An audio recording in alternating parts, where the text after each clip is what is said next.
네, 우리 사회 곳곳에 여러 가지 문제들이 있습니다. 뭐 일자리도 있고 청년 문제, 부동산 논란, 정말 많은 문제들이 산적해 있죠. 그리고 국민 개개인이 느끼는 체감도 다 다릅니다. 대한민국의 미래에 대한 책을 세 분이 냈는데요. 그냥 취합하면 뭐 진보, 보수, 학계 이렇게 말씀드릴 수 있을 것 같습니다. 어떤 내용을 담고 있고 또 우리 사회 면면 어떻게 바꿔야 할지 좀 세 분과 말씀 나눠보도록 하겠습니다. 한 분 한 분 먼저 소개를 해드리도록 하겠습니다. 먼저 88만 원 세대 저자시죠. 경제학자 우석훈 교수 나오셨습니다. 안녕하십니까? 예, 안녕하세요. 예, 그리고 더불어민주당의 박용진 의원 함께 하셨네요. 안녕하십니까? 안녕하세요. 박용진입니다. 예. 여의도연구소 소장도 지내신 분입니다. 국민의힘 김세연 전 의원도 나오셨습니다. 안녕하십니까? 네, 안녕하십니까? 먼저 세 분께 그냥 제가 막 질문 드려볼까 하는데 어떻게 이렇게 모일 수 있습니까? 그러니까요. 출판사 우석훈 교수께서 말씀해 주세요. 예. 그 캐스팅을 이제 출판사에서 하셨는데 예. 첫 그림은 이렇지는 않고 이제 좀 학계 사람들 이렇게 해보자 하는데 이건 같은 편끼리 모여서 뭐 똑같은 얘기인데 그거 뭐하러 하냐라고. 같은 편끼리 모이면 재미가 없다.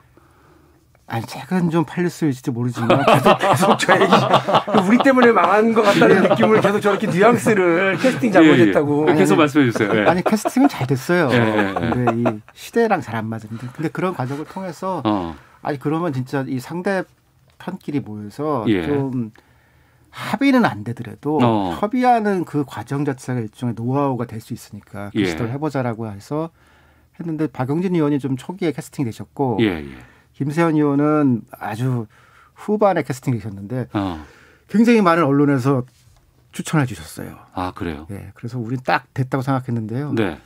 책은 잘 안 됐습니다.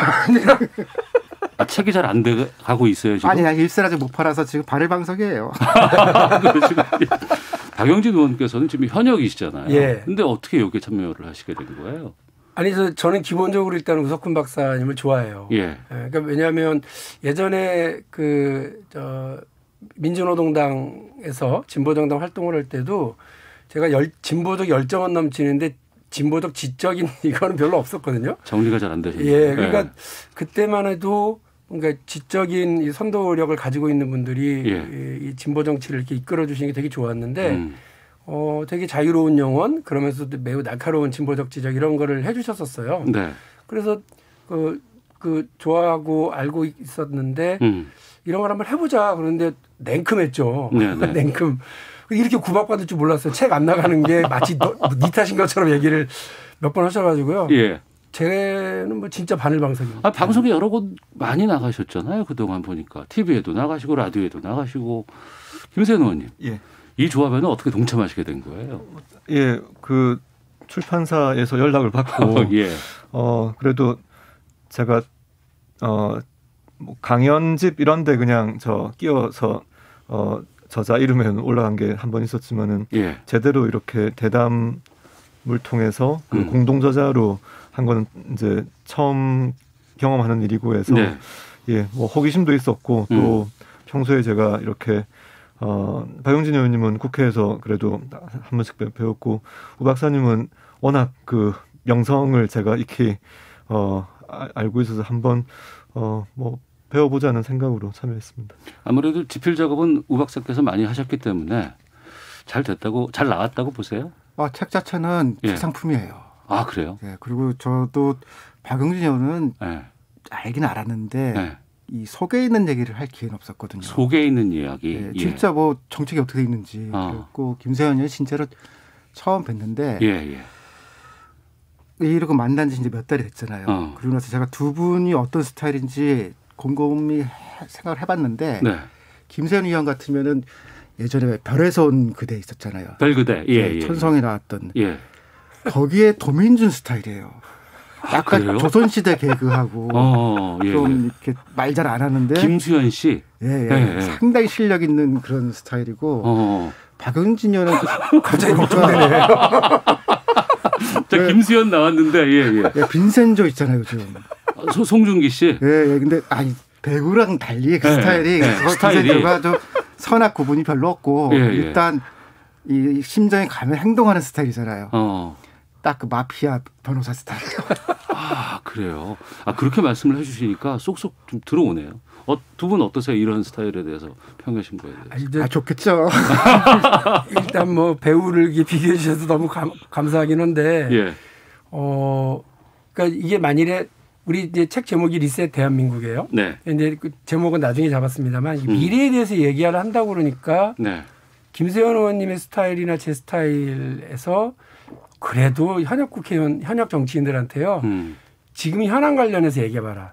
서울시하고 부산시 보궐선거와 관련해서 한번 얘기해봐라 이러면 아무래도 절반은 투닥대고 싸우죠. 그러나 미래를 놓고서 얘기를 하니까 각각의 생각을 중심으로 얘기를 해서 리셋 대한민국에는 대한민국이 지금 정말 넘어서야 되는 문제에 대해서 공감 그리고 대한민국이 어디로 가야 되는지에 대해서 서로에 대한 이해 이런 것들이 담겨져 있어요. 꼭 같지는 않아요. 꼭 같지는 않지만 김세현이라고 하는 보수적인 어떤 정치인, 보수 베이스의 정치인과 박용진이라고 하는 진보 베이스의 정치인이 그래도 대한민국 미래를 함께 이야기하고 나눌 수 있는 공간을 만들었다고 하는 것 자체가 저는 아주 훌륭한 기획이었다고 생각을 합니다. 그러니까 리셋 대한민국의 가장 큰 장점이죠. 리셋 대한민국이라고 책 제목도 이제 붙이셨습니다만 세 분과 함께 같은 자리에서 얘기를 하면 지금의 대한민국의 뭐 정치, 사회, 문화 모든 부분을 다 질문을 드릴 수 있겠다 싶어서 이 자리가 전 마련됐다고 생각을 하거든요. 리셋 대한민국 이건 누가 정한 겁니까? 역시 출판사죠. 저는 제가 밀었던 제목은 예를 들면 뭐 우리는 미래로 간다 그런 제목을 생각했었는데 그거 제안하셨어요.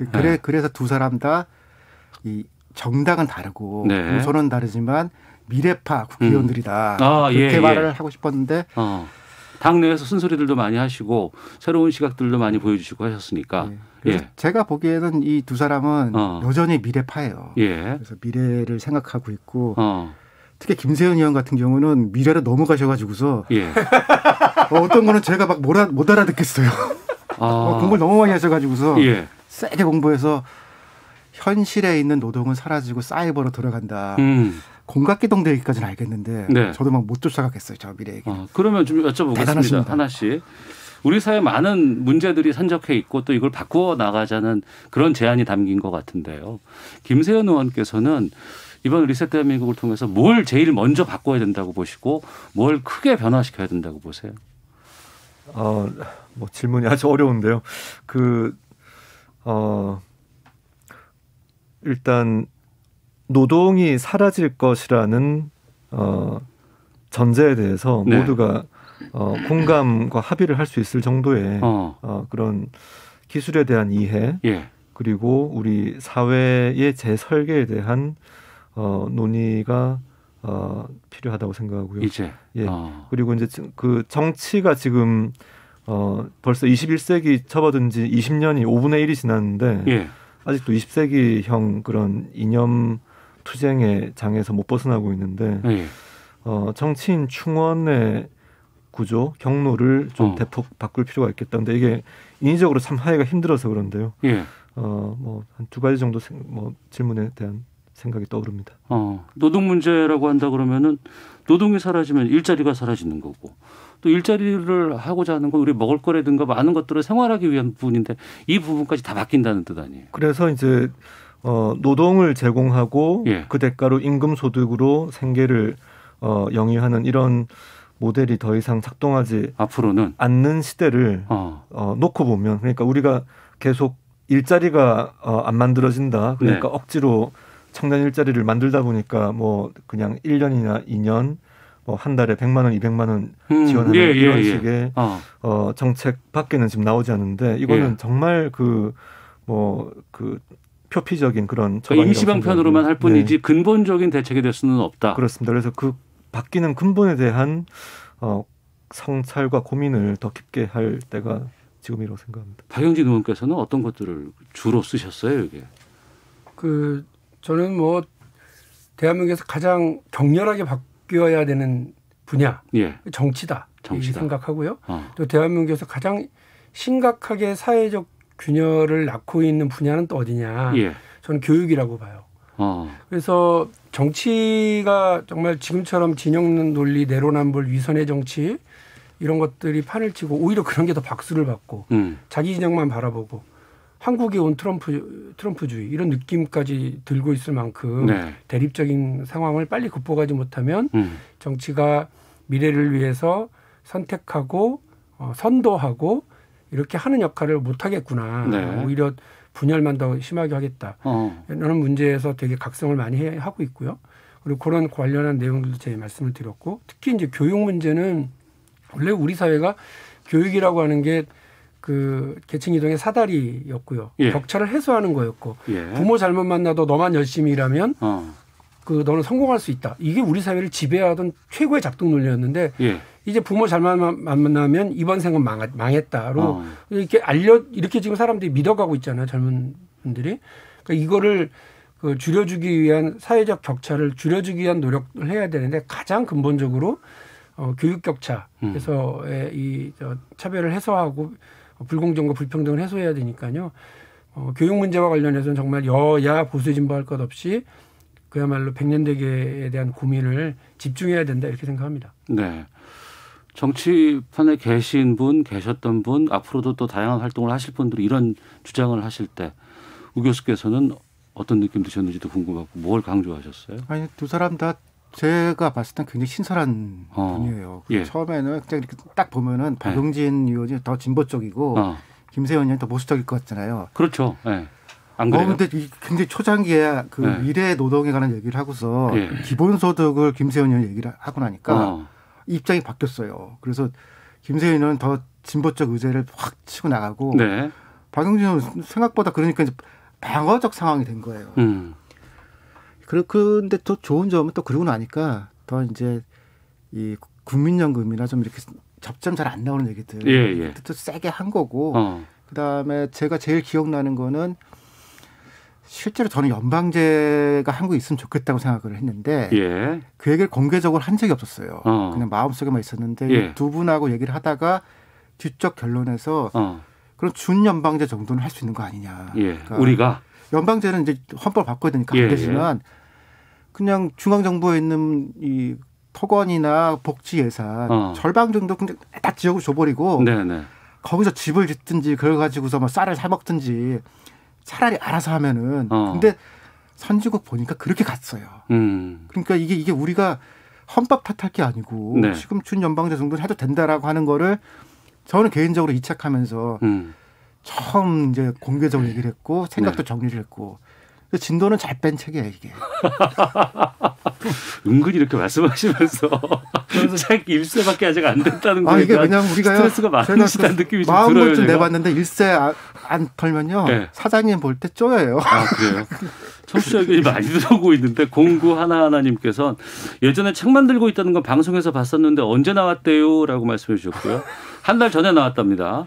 고선홍님은 여야와 학계를 떠나서 머리 맞대고 나라의 미래를 이야기한다는 말을 들으니까 우리 미래가 어둡지만은 않은 것 같아 기분 좋습니다라는 의견도 주셨고요. 1400님 개인적으로 정치에 관심 많지만 정작 그 당이 말하는 미래에 대해서 자세히 알 방법이 없었고 그렇기 때문에 당장 발등에 떨어진 사안에 대해 감정적인 한 표만 행사했던 것 같습니다. 같은 주제에 대해서 진보 보수가 어떻게 방법을 달리하는지 들을 수 있는 창구가 많아졌으면 좋겠습니다. 사서 읽을게요라고 1400님께서 말씀해 주셨습니다. 이게 책 제목을 계속 얘기를 해드려야 돼요. 예. 안 하니까는 무슨 책이 나왔는지 모르시던데 리셋 대한민국입니다. 니네 셋이 대한민국을 얘기할 자격이 있냐 누가 그러시던데 예. 그런 의미가 아니고요. 리셋 다시 예. 재편하고 다시 이렇게 조율하는 그런 과정으로 생각하고 미래를 바라보고서 책을 같이 대담을 나누고 그 책을 책으로 이제 담았는데 아까도 말씀드린 것처럼 이게 현안에 대해서만 하면 예. 싸울 수밖에 없어요. 대한민국의 각 당 지도부들 아침에 회의하는 거 보세요. 항상 자기 위치가 있고 당장의 현안이 있기 때문에 앞에. 그렇죠. 학당이라고 많이 그러더라고요. 그래서 그날 벌어지는 상대에 대한 비난 그리고 그날 벌어지는 상대의 주장에 대한 깎아내리기. 예. 이게 이른바 단타매매 정치에 집중하거든요. 그러나 예. 미래를 놓고서 이렇게 하다 보면 접점을 찾아갈 수 있습니다. 알겠습니다. 실제적으로 지금 우리 사회에 맞닥뜨린 문제가 최근에 터진 것들이 여러 가지 있어요. 이 세 분을 어렵게 한 자리에 모시면 좀 이런 질문들을 좀 드려볼까 하는데 오늘 시간 안배가 쉽지 않을 것 같아서 지금 여기서 차라리 그럼 헤드라인 뉴스하고 여러 가지 교통 상황 살펴보고 와서 두 분과 본격적으로 좀 말씀 나누도록 하겠습니다.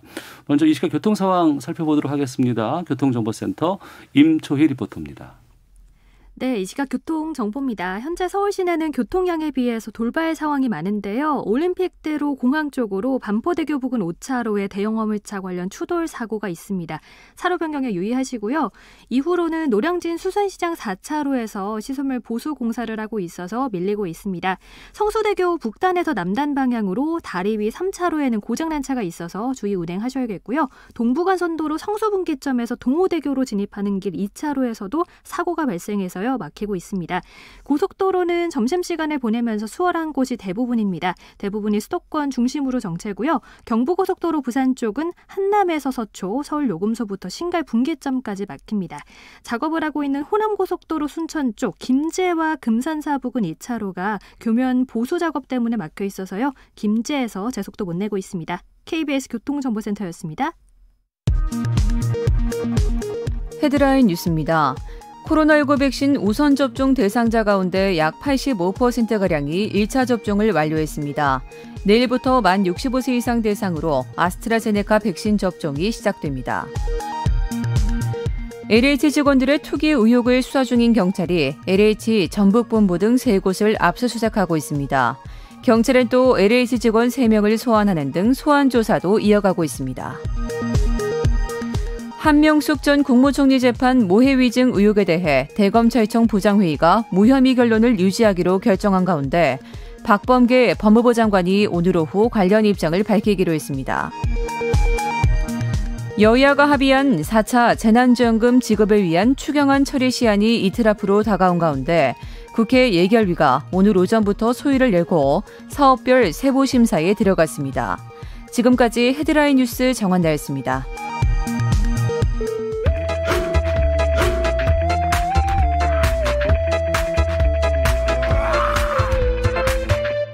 오태우래 시사본부. 네, 시사본부 돌아왔습니다. 대한민국의 미래에 대한 이야기를 담은 책입니다. 리셋 대한민국의 우석훈 교수, 또 박용진 의원, 김세현 의원 세 분과 함께 말씀 나누고 있습니다. 아무래도 지금 가장 큰 우리 국민들의 관심과 또 분노와 이런 것들이 다 담아있는 이슈가 부동산, 특히 이번에 터진 LH 문제인 것 같습니다. 세 분 여기에 대해서 어떻게 보고 계시는지, 또 이걸 우리가 어떻게 해야 되는 것인지 좀 짧게라도 좀 말씀을 들었으면 좋겠는데, 현역 의원이신 박용진 의원께서 먼저 진단을 해 주시고 말씀해 주신다면요. 초반에 이 사건 나왔을 때 저 LH 사태다, 네. 이렇게 규정했고, 뭐 총든 그 나라 지키라고 총 쥐어줬더니 쿠데타 일으키는 군인이나 국민들의 주거복지 이런 거 안정시키라고 권한을 줬더니만 투기하는 LH나 이거 다 내가 볼 땐 큰일이고 국민들의 배신감이 이만저만이 아닐 건데, 예. 일벌백계 발본색원이고요. 이 그 대안 마련과 제도 개선이거든요. 네. 그래서 앞부분은 지금 뭐 거의 호떡지 불난 것처럼 하고 있고, 두 번째가 공직자윤리법을 개정을 해서 지금은 이제 고위공직자들만 재산 신고하고 투명성 보장하게 되어 있는데요. 네. 이번에 다 보셨던 것처럼 그 공직자는 뭐 위고 아래고 할 것 없이 국민을 위해서 퍼블릭 봉사를 하는 위치니까, 네. 다 그 재산 공개 투명성 확보하는 것으로 제도 개선해야 된다. 그리고 두 번째로는 제가 소속되어 있는 정무위원회가 다루는, 네. 건데 이해충돌 방지법에 대한 논의를 지금 뭐 8년째 이거 그냥 국회가 쥐고만 있었거든요. 예. 이번에는 반드시 통과시켜서 이런 투기와 내부 정보를 통한 부당한 이익을 얻게 될 경우에는 뭐 처벌하는 건 물론이고, 네. 환수까지 할 수 있도록 하고, 사전에 그 이런 이해충돌과 관련된 걸 신고하도록 되어 있는데요. 저는 이해충돌 사후 방지법으로 가지 않으려면, 이해충돌 원천 방지법으로 가려면 아예 이해충돌 대상을 공직자로 임명될 때 등록하도록 하는 것이 맞다. 네. 아주 원천적으로 사전적으로 이런 그 이해충돌 상태를 방지하는 제도 개선까지 가야 된다, 이번 기회에. 그래서 아유 그런 게 뭐가 필요해, 뭐 이렇게들 생각하실 게 아니라 우리 사회의 투명성이, 그리고 공직자의 윤리가 이제는 대한민국이 그 선진국에 도달하는 게 아니라 선진국을 선도해야 된다고, 네. 보거든요. 반드시 그렇게 해야 된다고 생각하고 있습니다. 네, 김세현 의원께서는요. 예, 뭐 현실적인 그 처방에 대해서는 박 의원님 말씀하신 데 대해서 저도 뜻을 같이 하고요. 예. 더 근본적으로 공직에 들어가는 사람들이 공심, 그러니까 이 사사로운 이익을 공적인 사무를 처리할 때는 뒤로 물릴 줄 아는 그거는 사실 기본이고 상식인데 이제 예. 상식이 무너진 문제가 이렇게 좀 터져 나온 거라고 보고요. 그래서 사실 좀 안타까운 게 이제 이렇게 법제화를 통해서 이 그 행위의 일탈에 대해서 그 원천적으로 다 규정을 하는 것이 지금은 뭐 불가피한 상황이 되었지만 이렇게 모든 것에 대해서 다 이제 상식과 기본을 법제화를 하게 될 때 참 이게 과연 그 방향이 바람직한가? 지금은 그 처방은 불가피하다고 봅니다만 좀 안타까운 생각이 들고요. LH 공사 같은 거대 공기업이 저는 존재할 필요가 별로 없다고 보는데 이제 뭐 문제의 원인이 이런 큰 조직에 있다고는 저는 보진 않지만은 아무튼 그 이제 전 그래서 LH뿐만 아니라 공무원들 전체 또 그리고 관련 공기업이든 공단이든 이 공공 분야의 도덕적 해이에 대해서 아주 강도 높게 이런 이 공사 구분 못하는 것을 아예 생각지 못하도록 원칙을 새로 세우는 계기로 삼아야 되겠다고 봅니다. 국민들의 분노가 엄청나게 높은데 현 정치권이 이거 해결할 수 있을까요? 어떻게 보세요? 아니 이거는 어려운 게 아니고 LH공사는 일단 해체를 하고 없앨까요? 네, 일단 없애야죠. 그리고 구성에 따라서 필요한 거는 정부에서 직접 하고 그다음에 일부는 시공 기능이 있다. 그럼 두고 일부는 지역별로 나눠야 돼. 안 그러면요 이거는 지금도 보면은 LH공사 이 로비력이 너무 좋아요. 초기에 총리 등 대부분의 사람들이 해체 수준의 변화를 한다고 그랬잖아요. 며칠 지나고 나니까 살짝 말을 바꿨잖아요. 이건 로비력이 너무 좋은 거예요. 로비가 좋아서 그것도 그렇죠. 그 총리도 지금 막 마음이 이거 안 되겠다라고. 근데 비유를 들자면은 한전이 있잖아요. 한전은 발전 5개 자회사가 있어요. 그리고 전력거래소 따로 있거든요. 근데 에너지가 굉장히 큰데 한전도 다 찢어져 있죠. 그리고 가스공사 있고 지역난방공사 있고 석유공사 있고 그렇게 하면서 서로 견제하고 한쪽에 문제가 생기면 그럼 석탄 좀 덜 하자. 이렇게 하면서 왔는데 이걸 다 묶어서 한국에너지공사. 그러면은 아무도 제어 못하는 거거든요. 그러니까 이거는 그러면 공룡이 되겠군요. 너무 무서운 거고 이렇게 큰 대가 있는 나라가 없어요. 일본 주택공사 같은 게 원형이었는데 일본도 이렇게 안 하거든요. 도시재생공사 이런 거 다 바꿨기 때문에 지금은 찍고 나눠서 딱 더 전문성을 키워야 되는데 이쪽에서는 계속 우리 아니면 못한다라고 버티는 거거든요. 이게 반성한다 그러잖아요. 제가 신문 쭉 보면은 전혀 반성을 안 해요. 반성한 척할 것 그리고 우리가 없으면 안 될 것 로비할 것. 기획실 같은 이런 거 하고 있는 느낌을 받았거든요. 이거는 지금 그대로 넘어가면은 그리고 이런 거예요. 국민 입장에서 볼 때 저렇게 해서 하더라도 진짜 한탕 하면은 치는 척 하는데 못 잡는다. 그럼 이거 하라는 거 아니에요, 이렇게. 그러니까 이거는 개인을 벌어 못 주더라도 기관을 벌어줘야 되는 거예요. 안 그러면 아까 박영진 의원 얘기한 것처럼 자, 그럼 우리도 쿠데타 하자. 이렇게 가거든요. 그래서 이거는 딱 한번 선을 끊고 가야 다른 공사도 너네들이 이 공사 구분 못하면 진짜 공사가 다 망한다. 그런 걸 해야 된다고 생각합니다. 세 분 모두 이번 기회에 이거는 확실히 좀 잡고 가야 된다는 데는 공감을 주신 것 같고 또 이걸 잡고 가야 우리 세대들이 지금 희망도 없고 미래도 없는데 그나마 이제부터는 좀 나아지겠지라는 그런 것들을 좀 생각할 수 있지 않을까 싶거든요. 리셋 대한민국을 한다 그러면은 이제 미래에 우리가 어떻게 할 것인가 바꿔야 되는 얘기를 해야 되는데 워낙에 크고 방대한 겁니다만 지금 뭐 노동 문제라든가 고령화 문제, 출산율 저하되는 문제 또 거기에 파송돼서 좀 나오는 걱정이 미래 먹거리에 대해서 얘기하다 보니까 기본소득 얘기 나오고 또 지금 국민연금 고관리라든가 다 나오거든요. 그러면 리셋을 하면 어떻게 우리가 가야 된다는 이 방향을 좀 제시를 해 주셨으면 좋을 것 같습니다. 우석훈 교수께서 먼저 그러면 말씀해 주신다면.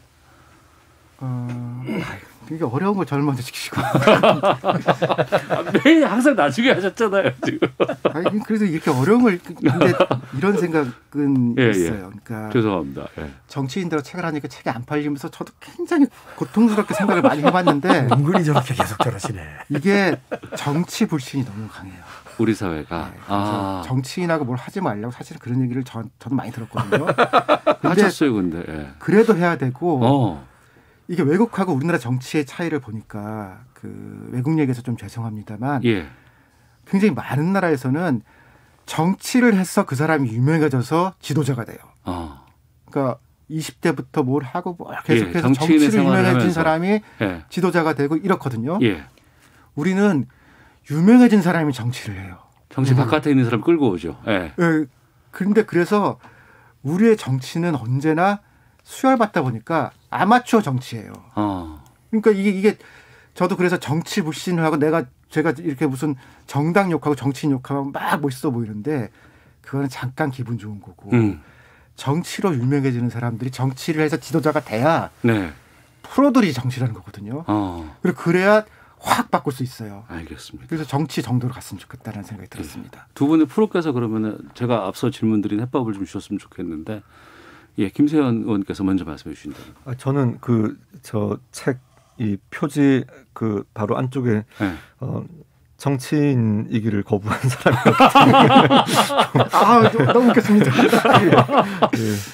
난 뭐지 그런 생각을 했어요, 내가. 근데 정말 이게 세계관이 송두리째 바뀌어야 되는 문제라서 정말 네. 쉽지 않은 문제라고 보고요. 근데 뭐 지금 우리가 겪고 있는 여러 가지 문제 현상들을 과거 관점에서 볼 게 아니라 왜 이런 상황의 변화가 생기는지 네. 또 이것을 인위적으로 그 과거 관념으로 그 틀에 짜맞추려고 억지로 구겨 넣을 게 아니고 예. 예를 들어서 출생률 저하 같은 문제도 마치 기후 위기에서 그 산업혁명 당시보다 뭐 1.5도씨를 높일 거에서 방어할 거냐 2도씨에서 방어할 거냐 이런 것처럼 다시 그 수준으로 돌리는 거는 대단히 어렵다고 본다면은. 예. 현재 변화하고 있는 출생률에 맞게 우리 사회 제도에 맞지 않는 부분들, 인구 증가를 전제로 해서 짜였던 여러 가지 제도들을 어떻게 이 수축 과정에 있어서 적응할 수 있게 지금부터 지혜를 모을 것인가 이런 방향으로 논의가 집중되면 좋겠는데 예. 이게 이제 과거 틀 가지고 계속 싸움만 하고 있으니까 안타깝게 생각합니다. 예. 박영진 의원님. 예. 이 말하면 또 뭐 욕먹을지 모르겠는데. 이렇게 얘기를 해야 욕을 안 먹고 박수를 받아요. 네. 우리 정부는 잘했는데 저쪽 정부가 보수 정부들이 엉망으로 만들었다 이렇게 얘기를 해야 박수를 받는지 모르겠습니다만 네. 우리 국민연금 문제만 해서 보자고요. 2007년에 노무현 대통령 때 어렵게 해서 국민연금 일정한 개혁을 만들긴 했어요. 그렇게 해서 소득대체율을 이제 낮춰놓기는 했죠. 그런데 그 뒤에 그 부족한 개혁을 더 해야 되는데 안 해요. 왜? 욕먹으니까. 그래서 이명박 정부, 박근혜 정부 다 손 놓고 가고 우리 문재인 정부 들어와서도 2018년이죠. 사지선다라고 막 욕먹는데 4가지 정도 중에서 하나 골라서 해봅시다라고 국회 던져놓고 국회도 아무것도 안 하는 상황이 돼버리니까 네. 제 생각은 그렇습니다. 정치와 책임 있는 정치 지도자들은 박수 받을 일만 하면 안 돼요. 지지층한테 욕먹을 각오를 하고 지금 해야 될 일을 해야 된다고 저는 생각하거든요. 예. 근데 우리 정치가 아까 말씀드린 것처럼 매일매일 단타매매만 하고 상대 흉보고 상대 진영 욕하는 쪽에만 너무 이게 에너지를 집중하고 예.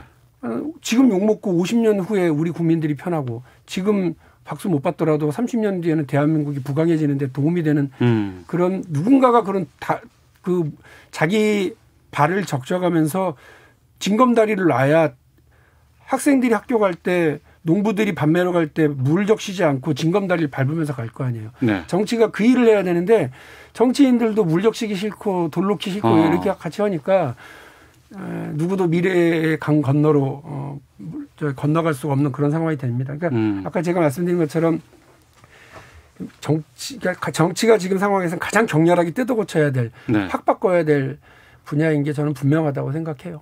결국에는 정치가 잘 돼야 우리나라가 잘 되겠네요. 그럼 어떻게 할까요? 김세현 의원님. 저는 지금은 좀 여건이 크게 바뀌어서 예. 정치가 발목을 잡고 싶어도 세상이 워낙 빠르게 바뀌기 때문에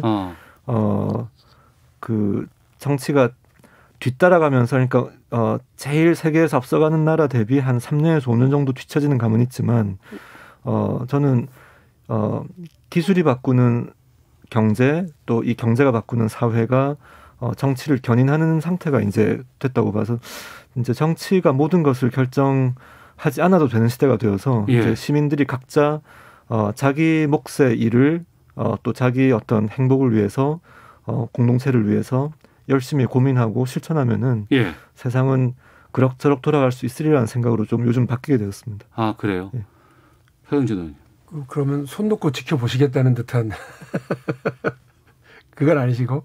사람이 이렇게 전체적으로 물갈이가 뭐 절반씩 되어도 지금 계속 이런 상태인데 좀 더 큰 폭의 이 세대 교체가 필요한데 아직 그까지는 시간이 좀 걸리겠다는 거죠. 그래서 현실적인 적응을 하자는 겁니다. 정치 시스템 바꿔야죠. 뭐 우리 국회의원들이 못난 사람들만 모여 있어서가 아니라고 저는 보고요. 대통령을 그때마다 가장 훌륭한 사람이라고 우리 국민들이 가장 훌륭한 국민들이 가장 훌륭한 선택을 한 거라고 보는데 시스템상에서 보면 이미 시대가 그런 시대가 아닌데 대통령이 선출된 왕이라고 생각하는 시스템 안에 들어가 있어요. 요즘 언론에서도 그렇게 띄우기 같은 거 많이 하대요 보니까. 그래서 저는 그 대통령은 그냥 우리 헌법과 법이 규정한 가장 최고의 권한과 책임을 져야 되는 공무원이다라고 모두가 인식해야 되는데 대통령한테 거의 제왕적 권한이 몰아져 있고 그 속에서 모든 책임을 대통령한테 미루고 국회가 해야 되는 미래지향적인 판단과 결정도 안 하고 진영 논리에 의해서 서로 싸움만 하고 이렇게 가면 안 되니까요. 그 크게는 개헌이고요. 작게는 정치 문화를 바꿔야 되고요. 또 구체적으로는 정당 정치가 개혁되고 선거법 바꾸고 청년들이 정치에 많이 참여할 수 있도록 제도적 보완을 해야 된다고 생각을 하고 그런 부분들을 알겠습니다. 저희 리셋 대한민국에 간헐적으로 좀 제가 얘기는 해놨습니다. 우석훈 교수님 40초 남았습니다. 그래도 청년이 행복한 게 궁극의 목표인 것 같아요. 그래서 많은 것들 청년을 놓고 이를테면 너 같으면 지금 왜 낳겠니라고 제도를 보면 사실 그 원칙으로 많이 고칠 수 있거든요. 그래서 그 다음 세대 미래 청년 그런 게 우리의 키워드가 되는 그런 한국이 되면 리셋은 제가 생각하는 리셋인데요. 김세현 의원이 포맷을 해야 된다는 거예요. 청년 중심 포맷 그런 걸 다시 한번 고민해 봤으면 좋겠다는 생각이 있습니다. 리셋은 시스템을 새로 이제 교체하고 바꾸는 거고 포맷은 완전히 갈아엎는 분위기라서 그 파장이 또 어떻게 갈지는 좀 기다려 보도록 하겠습니다. 일단 우리부터 집에 먼저 가야겠죠. 포맷하면. 시간이 너무 짧았어요. 3세대 혹시 넘어가시면 그때 다시 좀 뵙는 걸로 하겠습니다. 네. 자, 리셋 대한민국의 우석훈 교수, 박영진 의원, 김세현 의원 세 분과 함께했습니다. 말씀 고맙습니다. 네, 감사합니다. 감사합니다. 저는 2부 외교전쟁으로 돌아오겠습니다.